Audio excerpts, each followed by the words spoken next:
आप सबों को जय यीशु।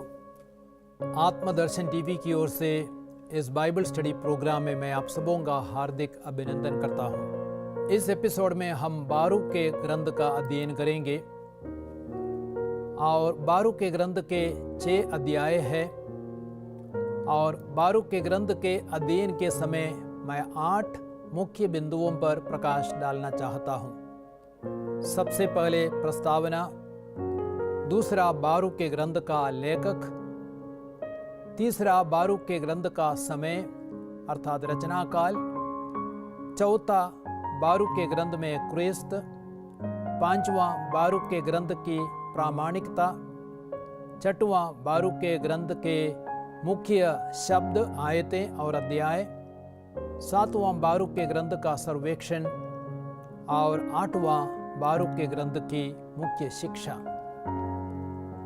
अब हम पहले बिंदु पर आते हैं अर्थात प्रस्तावना। बारूक नबी यिर्मयाह के सचिव थे, इसलिए यह छोटी पुस्तिका शोक गीत के बाद रखी गई है। इसके साथ यिर्मयाह का एक पत्र भी अंतिम परिच्छेद के रूप में रखा गया है। इसमें बाबुल में निर्वासित यहूदियों को चेतावनी दी गई है कि वे वहां की देव मूर्तियों के प्रति आकर्षित ना हो। अब हम दूसरे बिंदु पर आते हैं अर्थात बारूक के ग्रंथ का लेखक। परंपरा के अनुसार नेरिया के पुत्र बारूक को इस ग्रंथ का लेखक माना गया है। बारूक का अर्थ है जिसे आशीष मिली है। वह संहिता से बहुत परिचित एवं यिर्मयाह का सचिव था। उसने अपने स्वामी की भविष्यवाणियों को लिखा था। यिर्मयाह के ग्रंथ अध्याय 36 वाक्य संख्या 4 और 32 और उन्हें लोगों को पढ़कर सुनाया था। अध्याय 36 वाक्य संख्या 14 से 15। वह यिर्मयाह के साथ मिस्र गया था और वहां उसकी मृत्यु हुई। अब हम तीसरे बिंदु पर आते हैं, बारूक के ग्रंथ का समय अर्थात रचना काल। ग्रंथ के प्रारंभ में कहा गया है कि बारूक ने इस ग्रंथ को बाबुल में लिखा और यरूशलेम के कल्दइयों के अधिकार में आने और उनके द्वारा भस्म किए जाने के 5वें वर्ष अर्थात 582 ईसा पूर्व में उसने यह ग्रंथ लिखा था। अध्याय 1 वाक्य संख्या 1 से 2।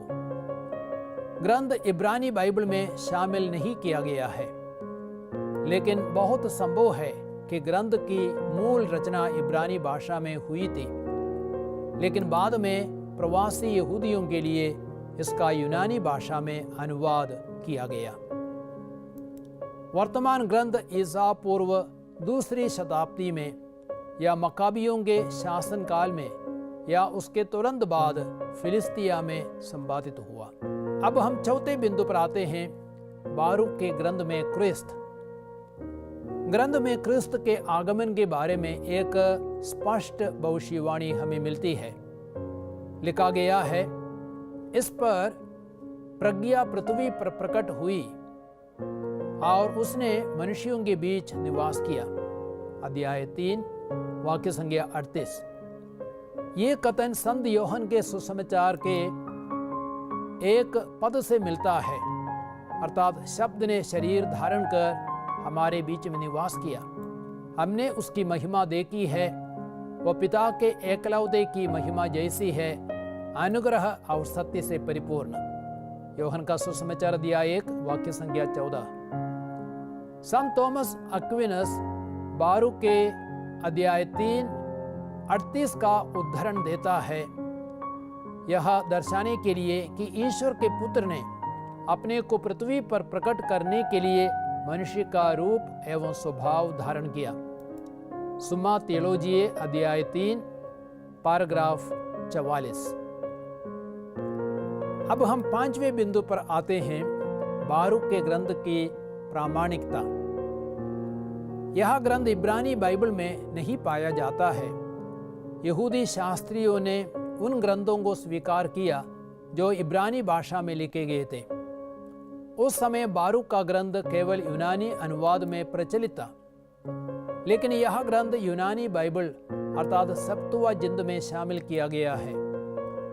पूर्व की कलीसिया में यरूशलेम का संत सिरिल 350 ईस्वी और संत अतनासियुस 367 ईस्वी बारूक के ग्रंथ को कानूनी माने थे। पश्चिम में संत पापा इनोसेंट प्रथम 405 ईस्वी और हिप्पो की महासभा 393 ईस्वी ने भी बारूक को कानूनी माना। 16वीं सदी में कलीसिया के विभाजन के बाद प्रोटेस्टेंट कलीसिया पुराने नियम की मात्र 39 पुस्तकों को कानूनी मानने लगी, लेकिन उसके दौरान सन 1546 में कैथोलिक कलीसिया ने ट्रेंट की महासभा जो हुआ था 1546 में, उस महासभा के द्वारा आधिकारिक रूप से यह घोषित किया कि यूनानी धर्म ग्रंथ के सभी 46 किताबें प्रामाणिक है और जो कोई उन्हें अस्वीकार करता है वह अभिशप्त है। अब हम छठे बिंदु पर आते हैं, बारूक के ग्रंथ के मुख्य शब्द, आयतें और अध्याय। मुख्य शब्द है पाप। ग्रंथ में कई बार पाप शब्द या आदेशों का उल्लंघन का शब्द इस्तेमाल किया गया है। आप देखें अध्याय 1 वाक्य संख्या 13, 17, 18, 19, अध्याय 2 वाक्य संख्या 5, 12, 33, अध्याय 3 वाक्य संख्या 2, 7, अध्याय 4 वाक्य संख्या 12, अध्याय 6 वाक्य संख्या 1। पाप के कारण इस्राएलियों पर विपत्तियों और अभिशाप आए हैं। अध्याय 2 वाक्य संख्या 20, अध्याय 3 वाक्य संख्या 4 और 8। पाप के कारण वे शासक नहीं बल्कि दास बने हैं। अध्याय 2 वाक्य संख्या 5। पाप के कारण आज यरूशलेम विधवा, परित्यक्ता एवं अकेली हो गई है। अध्याय 4 वाक्य संख्या 12 और 19। अब इस्राएली अपने पापों को अंगीकार करते हैं। अध्याय 2 वाक्य संख्या 5 से 12 और मुक्ति के लिए प्रार्थना करते हैं। अध्याय 2 वाक्य संख्या 13 और 14। अब हम देखते हैं मुख्य आयतें, मुख्य पद कौन कौन से हैं। मुख्य पद है अध्याय 4 वाक्य संख्या 4 और अध्याय 5 वाक्य संख्या 9। अध्याय 4 वाक्य संख्या 4 में लिखा गया है, इस्राएल हम कितने सौभाग्यशाली है, ईश्वर की इच्छा हम पर प्रकट की गई है। इस्राएल भाग्यशाली है क्योंकि वे ईश्वर की इच्छा को जानते थे। अन्य लोगों को यह सौभाग्य प्राप्त नहीं था।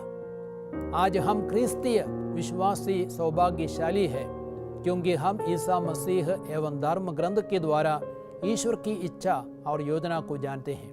अध्याय 5 वाक्य संख्या 9 में लिखा है, क्योंकि दयामय तथा न्यायी ईश्वर इस्राएल को आनंद प्रदान करेगा और अपनी महिमा के प्रकाश से उसका पथ प्रदर्शन करेगा। वर्तमान परिस्थिति में इस्राएल दुखी है क्योंकि वे बाबुल में निर्वासन में है, लेकिन निर्वासन से मुक्ति का समय आने वाला है क्योंकि दयामय तथा न्यायी ईश्वर इस्राएल को आनंद प्रदान करने वाला है और अपनी महिमा के प्रकाश से उसका पथ प्रदर्शन करने वाला है। अब हम देखते हैं मुख्य अध्याय। मुख्य अध्याय है अध्याय 3। इस अध्याय में सच्चा ज्ञान और सच्ची प्रज्ञा प्राप्त करने के लिए निमंत्रण दिया गया है। आप देखें अध्याय 3 वाक्य संख्या 9, 12, 14, 20, 27, 28, 37। अन्य राष्ट्रों ने ज्ञान के मार्ग को नहीं पाया है। कनान देश में प्रज्ञा की चर्चा नहीं सुनाई पड़ी और वह तेमान में भी नहीं देखी गई। हागार के पुत्र जो पृथ्वी पर ज्ञान की खोज करते थे, मेरान और तेमान के व्यापारी, कथावाचक और ज्ञान के पिपासु, उनमें कोई प्रज्ञा के पद याद नहीं रख सका। अध्याय 3 वाक्य संख्या 22 और 23 में इन बातों को हम पढ़ सकते हैं। लेकिन इस्राएल सौभाग्यशाली है क्योंकि उन पर ज्ञान प्रज्ञा का मार्ग प्रकट किया गया है।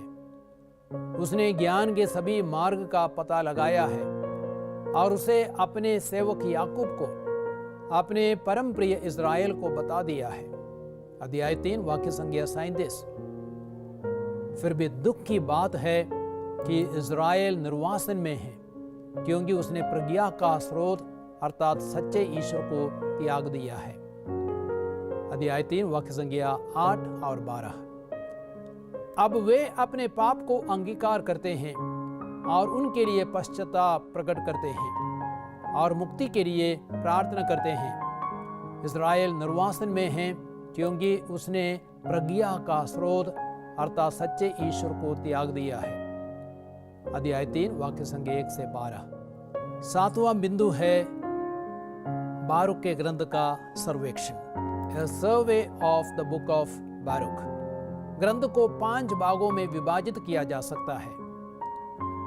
पहला भाग है प्रवासियों की प्रार्थना, अध्याय 1 वाक्य संख्या 1 से अध्याय 3 वाक्य संख्या 8 तक। प्रार्थना में यह स्वीकार किया गया है कि निर्वासन लोगों के पापों के लिए ईश्वर का दंड था। फिर भी ईश्वर की करुणा और भलाई पर और इज़राइल के पुनरुद्धार द्वारा ईश्वर की महिमा पर भी विश्वास प्रकट किया गया है। दूसरा भाग है प्रज्ञा प्राप्ति का मार्ग, अध्याय 3 वाक्य संख्या 9 से लेकर अध्याय 4 वाक्य संख्या 4। यह प्रज्ञा की कविता अर्थात अध्याय 3 वाक्य संख्या 9 से अध्याय 4 वाक्य संख्या 4 निर्वासन में इज़राइल की परिस्थिति की ओर संकेत करता है। प्रज्ञा कविता का मुख्य बिंदु प्रज्ञा की दुर्ग्राह्य खोज है, साथ ही साथ प्रभु की संहिता जो ईश्वर का वरदान है, इज़राइलियों को प्रज्ञा पाने के लिए सच्चा अवसर प्रदान करती है। तीसरा भाग है यरूशलेम अपने बंदियों को सांत्वना देती है, अध्याय 4 वाक्य संख्या 5 से 29 तक। सांत्वना की यह कविता निर्वासितों को प्रोत्साहित करते हुए कहती है, मेरी प्रजा ढारस रखो, तुम इज़राइल का नाम बनाए रखती हो, तुम विनाश के लिए गैर यहूदियों के हाथ नहीं बिकी है। तुमने ईश्वर का क्रोध भड़काया था, इसलिए तुम अपने शत्रुओं के हवाले कर दी गई। अध्याय 4 वाक्य संख्या 5 से 6। कविता यह संदेश देती है कि ईश्वर के मार्गदर्शन में वे लौट सकेंगे। मेरे बच्चों ढारस रखो, ईश्वर की दुहाई दो, क्योंकि जिसने यह सब तुम पर आने दिया वही तुम्हारी सुध लेगा। तुमने पहले ईश्वर से दूर हो जाने की बात सोची थी, अब 10 गुने उत्साह से उसके पास लौटने की चेष्टा करो, क्योंकि जिसने तुम पर इन विपत्तियों को आने दिया है वही तुम्हारा उद्धार कर तुम्हें आनंद प्रदान करेगा। अध्याय 4 वाक्य संख्या 27 से 29 तक। अब हम चौथे मुख्य भाग में आते हैं, यरूशलेम को सांत्वना, अध्याय 4 वाक्य संख्या 30 से अध्याय 5-9 तक। प्रभु यरूशलेम को सांत्वना देते हुए कहते हैं, यरूशलेम ढारस रख, जिसने तेरा नाम रखा वह तुझे सांत्वना देगा। अध्याय 4 वाक्य संख्या 30। जिसने तेरा पतन पर आनंद मनाया वह तेरे विनाश पर प्रसन्न हुआ, किंतु वह अपने उजाड़ पर शोक मनाएगा। अध्याय 4 वाक्य संख्या 38। तेरे पुत्र जिनको तूने जाने दिया अब आ रहे हैं। तेरे पुत्र ईश्वर की महिमा पर आनंद मनाते हुए परम पावन के वचन पर पूर्व और पश्चिम से तेरे पास आ रहे हैं। अध्याय 4 वाक्य संख्या 37। और इस ग्रंथ का अंतिम भाग है यिर्मयाह का पत्र, अध्याय 6 वाक्य संख्या 1 से 72 तक। यह उस पत्र की प्रतिलिपि है जिसे यिर्मयाह ने उन बंदियों के पास भेजा था जो बाबुल के राजा द्वारा बाबुल ले जाए जा रहे थे, जिसे वह उन्हें ईश्वर का दिया हुआ संदेश सुनाए। नबी लोगों को लिखते हैं कि उन्होंने प्रभु के विरुद्ध पाप किए इस कारण राजा नबूकदनेस्सर द्वारा बंदी बनाए गए और बाबुल ले जाए जा रहे हैं।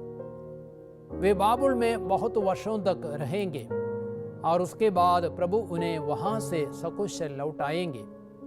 नबी ने कड़ी चेतावनी दी कि वे बाबुल के देवताओं की पूजा न करें जिन पर गैर यहूदी राष्ट्र श्रद्धा रखते हैं। उनसे ना डरे क्योंकि वे देवता नहीं है और उनमें कोई शक्ति नहीं है। अंत में नबी कहते हैं कि धार्मिक मनुष्य के लिए यही अच्छा है कि उसकी कोई देव मूर्तियां नहीं हो, उसे लज्जित नहीं होना पड़ेगा। अब हम 8वें बिंदु पर आते हैं, अर्थात बारूक के ग्रंथ की मुख्य शिक्षा। एक मुख्य शिक्षा यह है, पाप का अंजाम भयंकर है। लेखक कहते हैं, तुमने ईश्वर का क्रोध भड़काया था, इसलिए तुम अपने शत्रुओं के हवाले कर दी गई। तुमने अपने सृष्टिकर्ता को अप्रसन्न किया क्योंकि तुमने ईश्वर को नहीं बल्कि देवताओं को बलि चढ़ाई थी। अध्याय 4 वाक्य संज्ञा 6 से 7 तक। यिर्मयाह ने लोगों को लिखा कि उन्होंने प्रभु के विरुद्ध पाप किए, इस कारण राजा नबूकदनेस्सर द्वारा बंदी बनाए गए और बाबुल ले जाए गए थे। वे बाबुल में बहुत वर्षों तक अर्थात 7 पीढ़ियों तक रहेंगे। अध्याय 6 वाक्य संज्ञा 1 से 2 तक। दूसरी मुख्य शिक्षा है, पाप के बावजूद भी ईश्वर हमें नहीं त्यागते बल्कि हमें सांत्वना देते हैं। प्रभु यरूशलेम को सांत्वना देते हुए कहते हैं, यरूशलेम ढारस रख, जिसने तेरा नाम रखा वह तुझे सांत्वना देगा। अध्याय 4 वाक्य संज्ञा 30। तेरे पुत्र जिनको तूने जाने दिया अब आ रहे हैं। तेरे पुत्र ईश्वर की महिमा पर आनंद मनाते हुए परम पावन के वचन पर पूर्व और पश्चिम से तेरे पास लौट रहे हैं। अध्याय 4 वाक्य संज्ञा 37। तीसरी मुख्य शिक्षा है, प्रज्ञा क्या है उसे जानना आवश्यक है। बारूक कहता है, प्रज्ञा यह है ईश्वर की आज्ञाओं का ग्रंथ, वह संहिता जो सदा बनी रहेगी। जो उसका पालन करेगा वह जीता रहेगा, जो उसे छोड़ देगा वह मर जाएगा। याकूब लौटकर उसे ग्रहण करो, उसके प्रकाश में महिमा की ओर आगे बढ़ो। अध्याय 4 वाक्य संज्ञा 1 से 2। चौथी मुख्य शिक्षा है, देव मूर्तियों से दूर रहे और उनकी पूजा ना करें। यिर्मयाह अपने पत्र में लिखते हैं कि लोग उनसे ना डरे क्योंकि वे देवता नहीं है और उनमें कोई शक्ति नहीं है। अध्याय 6 वाक्य संज्ञा 68। धार्मिक मनुष्य के लिए ही अच्छा है कि उसकी कोई देव मूर्तियां नहीं हो, उसे लज्जित होना नहीं पड़ेगा। अध्याय 6 वाक्य संज्ञा 72। तो प्यारे भाइयों और बहनों, आप लोगों ने बारूक के ग्रंथ का अध्ययन किया और मेरी आशा है उस ग्रंथ को समझने में आपको मदद मिली है। अब आप उस ग्रंथ का अध्ययन करें और अच्छी तरह आप उसको समझ सकेंगे। प्रभु आप सबों को बहुतायत आशीर्वाद दे, प्रज्ञा और ज्ञान से भरे बाइबल के वचनों को समझ सके। पिता, पुत्र, पवित्र आत्मा के नाम पर आमीन। सबको जय यीशु।